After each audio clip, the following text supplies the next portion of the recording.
नमस्कार, मैं श्याम नंदन कुमार आपका एएसएन के क्लासेज में स्वागत करता हूं। आज हम लोग पढ़ने वाले हैं भारत की राज्य व्यवस्था या भारत की राज्य व्यवस्था के अंतर्गत दूसरा लेक्चर है। पहले वाले में हमने एक ओवरव्यू देखा था कि हमें क्या क्या पढ़ना है इसके अंतर्गत।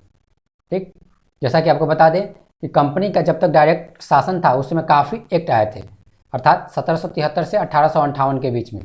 ठीक, जिसमें कंपनी का देखा जब प्रत्यक्ष रूप से जो शासन था तो काफ़ी एक्ट आए थे।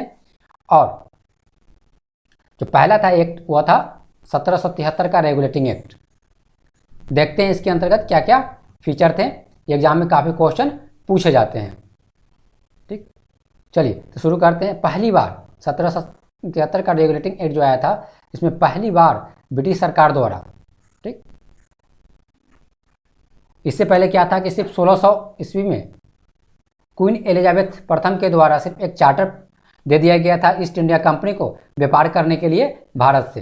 ठीक, लेकिन ये पहली बार था ब्रिटिश पार्लियामेंट के द्वारा पारित किया हुआ, ठीक, 1773 का रेगुलेटिंग एक्ट, जिन्होंने प्रयास किया था, ठीक, नियमित करने का, ठीक ना, ईस्ट इंडिया कंपनी के कार्यों को नियमित करने का यह पहला प्रयास था रेगुलेटिंग एक्ट के द्वारा, 1773 के रेगुलेटिंग एक्ट के द्वारा। दूसरा, कंपनी के प्रशासनिक और राजनीतिक कार्यों की मान्यता मिली। ठीक है ना, अर्थात जब ये एक्ट बना 1773 का रेगुलेटिंग एक्ट, या कहीं ना कहीं देखा जाए तो यहाँ जो ईस्ट इंडिया कंपनी जो कार्य करती थी, ठीक है ना, उस कार्य को एक रिकॉग्निशन मिल गया, मान्यता मिल गया। ठीक, क्यों? क्योंकि ये इस रेगुलेटिंग एक्ट के तहत ये क्या कर रहे हैं, या उनकी एक्टिविटी, जो भी एक्टिविटी थी उनकी इंडिया में, उनको कंट्रोल करने की कोशिश कर रहे हैं। तो एक तरह देखा जाए तो ये आप क्या कर रहे हैं, एक मान्यता भी प्रोवाइड कर रहे हैं। तो दो चीज़ें हो गई, एक पहला कि इन्होंने क्या किया, ईस्ट इंडिया कंपनी के कार्यों को नियंत्रण करने का प्रयास किया पहली बार। दूसरी, प्रशासनिक और राजनीतिक कार्य, जो भी उनके कार्य थे यहाँ पे, आप देखें कि बक्सर के युद्ध से पहले वो एक तरह की व्यापारिक कंपनी थी, लेकिन बक्सर के युद्ध के बाद जब 1765 ईस्वी में उन्हें दीवानी राइट मिल गया तो एक तरह देखा जाए तो उन्होंने कहीं ना कहीं राजनीतिक कार्य भी करने शुरू कर दिए थे। ठीक, इसीलिए उनके प्रशासनिक और राजनीतिक कार्य को भी कहीं ना कहीं मान्यता मिली। ठीक है ना, और तीसरी देखा जाए तो केंद्रीय शासन की एक नींव रखी गई यहाँ पे, इस एक्ट के द्वारा केंद्रीय शासन की एक नींव रखी गई। तो तीन महत्वपूर्ण इसकी विशेषताएं थी, ठीक, इस एक्ट के अंतर्गत। चलिए अब देखते हैं इसकी मुख्य विशेषता, इसमें क्या क्या प्रावधान किए गए थे। पहला, बंगाल के गवर्नर को बंगाल का गवर्नर जनरल कहा जाने लगा, अर्थात सिर्फ पद का नाम चेंज कर दिया गया। पहले बंगाल के गवर्नर को क्या बोलते थे, बंगाल का गवर्नर के नाम से जाना जाता था, लेकिन अब क्या है, बंगाल का गवर्नर जनरल के नाम से जाना जाने लगा।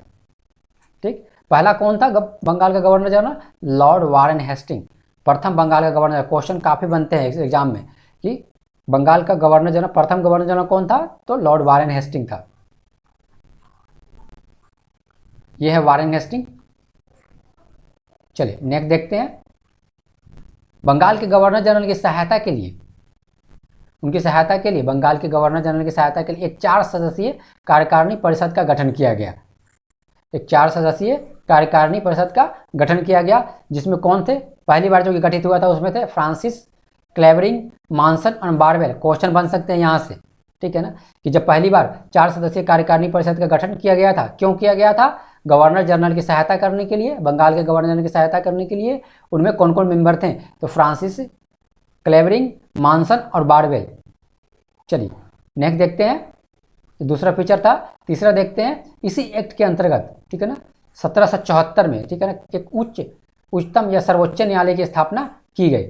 1773 में एक्ट आया, 1773 में आया, 1774 में कलकत्ता में जो है एक सर्वोच्च न्यायालय की स्थापना की गई, जिसके मुख्य न्यायाधीश कौन थे। क्वेश्चन एक पूछा गया है एग्जाम में, ठीक है ना, कि मुख्य न्यायाधीश कौन थे, तो प्रथम मुख्य न्यायाधीश सर्वोच्च न्यायालय के सर एलिजो इम्पो, सर एलिजो इम्पो इसके प्रथम मुख्य न्यायाधीश थे। ठीक, अदर जो न्यायाधीश थे 3, टोटल कितने थे, टोटल 4 थे, एक मुख्य न्यायाधीश प्लस 3 अन्य न्यायाधीश, जिसमें चेम्बर्स, लिमेस्टर, हाइड, ये न्यायाधीश थे।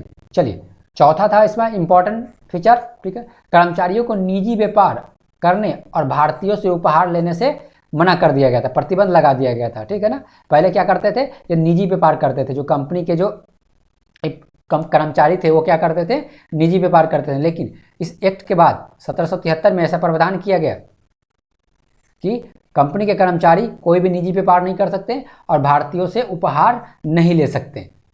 ये चौथा फीचर था इसका, चौथा प्रावधान था, उपबंध था आपको बोल सकते हैं उसे 1773 में। पांचवा था निदेशक मंडल और या कोर्ट ऑफ डायरेक्टर। ये क्या था, ये कंपनी द्वारा स्थापित थी। कंपनी के मालिक जो ईस्ट इंडिया कंपनी के मालिक थे, उन्होंने क्या किया था, एक समिति बनाई थी, एक मंडल बनाई थी, जिसमें 24 मेंबर को उन्होंने मनोनीत किया था या बोल सकते हैं चयनित किया था, ठीक।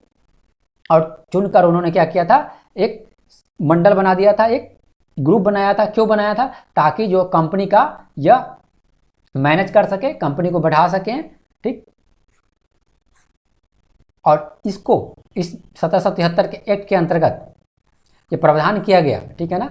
ये निदेशक मंडल क्या करेंगे, ये कंपनी के राजस्व, नागरिक और सैन्य मामले की जानकारी देंगे, किसको, ब्रिटिश सरकार को। अनिवार्य कर दिया गया था, ठीक है ना।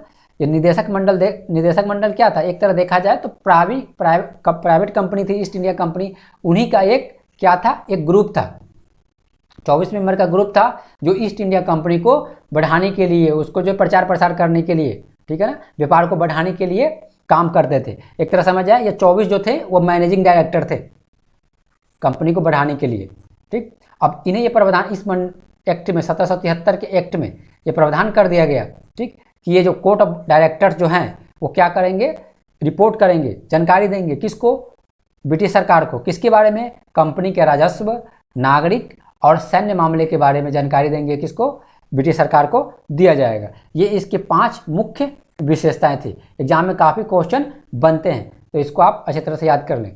चलिए मिलते हैं नेक्स्ट वीडियो में, धन्यवाद।